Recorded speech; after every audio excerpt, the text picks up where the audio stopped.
Assalamualaikum warahmatullahi wabarakatuh. Di sini kelompok kami akan membahas tentang bibir sumbing. Sebelumnya, saya akan memperkenalkan anggota kelompok kami terlebih dahulu. Yang pertama, ada Mutiara Dwi Agustina dengan NIM 309020000155. Yang kedua, ada Nada Fauzia Ramadhani dengan NIM 309020000156. Yang ketiga, ada Nadia Duafrina dengan NIM 309020000157. Yang keempat, ada Nafa Ardana dengan NIM 309020000158. Yang kelima, ada Narulita Devi Arianti dengan NIM 309020000159. Bibir sumbing yaitu terbentuknya celah pada bibir bagian atas. Celah ini sering melampaui pangkal hidung dan tulang rahang atas atau mencapai gusi bagian atas. Patofisiologi bibir sumbing. Patofisiologi sumbing atau orofacial cleft baik pada bibir cleft, lip atau labioschisis, pada palatum, cleft palate atau palatoschisis, atau kombinasi keduanya, cleft lip and palate atau labiopalatoschisis, memiliki kaitan erat dengan proses embriologi, terbentuknya struktur wajah. Kegagalan penyatuan tulang maksilaris dengan tulang palatum dan tulang nasal menjadi dasar terjadi bibir sumbing.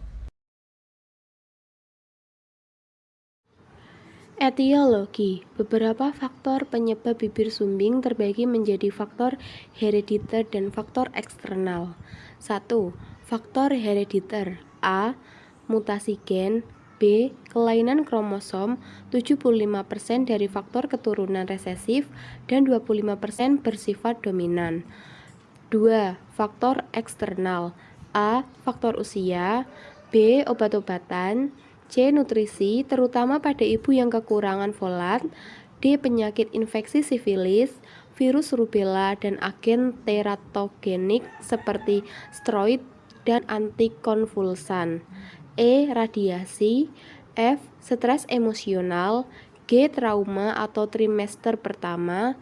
H. Kondisi ibu hamil yang mengalami mual dan muntah berlebih berisiko melahirkan bayi sumbing. Jenis-jenis bibir sumbing. 1. Sumbing bibir unilateral. Celah pada bibir yang terletak hanya pada salah satu sisi kanan atau kiri. Terdapat 3 jenis. Yang pertama, sumbing bibir taki kecil. Yang kedua, sumbing bibir tidak komplit. Yang ketiga, sumbing bibir komplit. 2. Sumbing bibir bilateral. Celah pada bibir yang terletak pada kedua sisi kanan dan kiri. Terdapat 3 jenis, yaitu sumbing bibir tidak komplit, sumbing bibir komplit yang memiliki celah sampai terputusnya jaringan pada dasar lubang hidung dan kombinasi. 3. Sumbing langit-langit. Terdapat pada celah pada langit-langit. Memiliki banyak jenis, diantaranya 1 sisi, 2 sisi, dan komplit atau tidak komplit.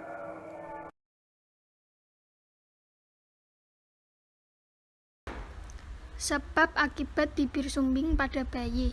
Yang pertama, faktor genetik. Semakin banyak anggota keluarga yang mengalaminya, akan semakin besar pula kemungkinan untuk melahirkan bayi dengan cacat bawaan tersebut. Yang kedua, faktor lingkungan dan gaya hidup. Ibu hamil yang terpapar bahan kimia dan virus memiliki peluang lebih besar untuk melahirkan bayi dengan celah pada bibir. Hal ini karena paparannya berpengaruh pada tumbuh kembang si kecil selama berada di dalam kandungan. Kebiasaan minum alkohol dan konsumsi obat-obatan terlarang juga berpotensi menjadi penyebab bibir sumbing pada bayi.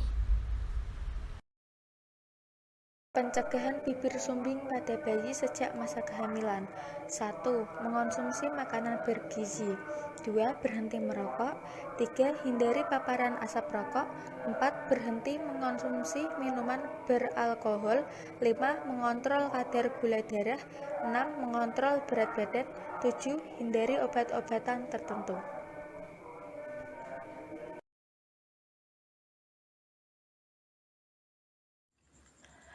Cara mengatasi bibir sumbing. 1. Operasi. Operasi bibir sumbing bertujuan memperbaiki bibir agar bentuk dan fungsinya kembali normal. Umumnya, pembedahan ini dilakukan saat si kecil berusia 3-6 bulan. Sementara untuk memperbaiki celah di langit-langit mulut, operasi dilakukan saat bayi berusia 6-12 bulan. 2. Bantuan menyusui. Saat menyusui, sang ibu mungkin memerlukan nasihat bagaimana caranya memposisikan si kecil agar tak terganggu oleh kondisi bibirnya. Bisa juga ibu memberikan si kecil makanan melalui botol khusus. 3. Pemeriksaan peradangan.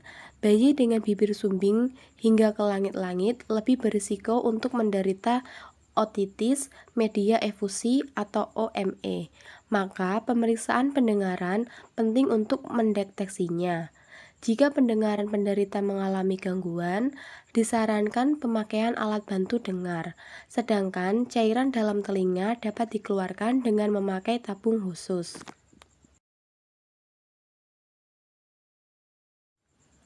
4. Terapi wicara.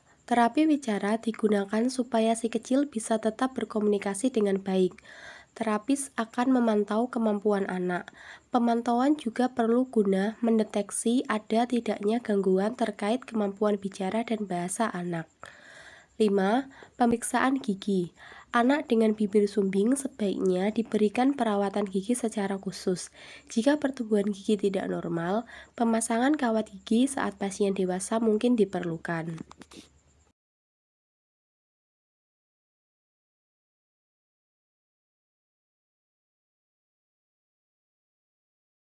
Sekian presentasi dari kelompok kami. Semoga penjelasannya dapat bermanfaat. Terima kasih atas perhatiannya. Apabila ada kesalahan, kami mohon maaf. Wassalamualaikum warahmatullahi wabarakatuh.